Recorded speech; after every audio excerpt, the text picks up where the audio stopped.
Alright mga idol, magandang araw. At ito na naman tayo sa isang pakikidigma sa kalsada. Biyahe na naman tayo mga idol patungo ng Makati.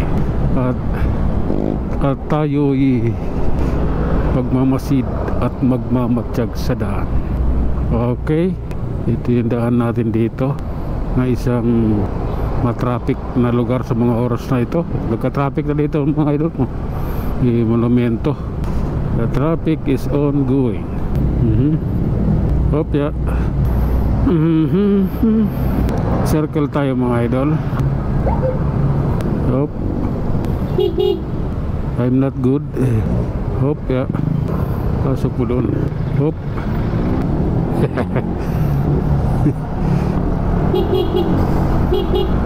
Okay. Hop ya. Ay, makakuha ng pasahero nito ah. Kailangan na natin brad. Hop ya. Lakay lang mga idol. Okay. So yun na nga mga idol, nandito tayo sa may 8th Street. Ito sa may Caloocan, sa Caloocan. Waiting tayo sa stoplight mga idol. At tayo aabante pagka nagka-okay na.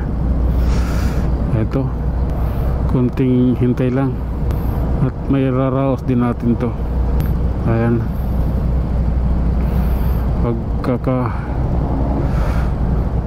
Habulan na ulit dito. Habulan labas dito eh pag nagka-go. Kaya waiting lang tayo. Oh, diba?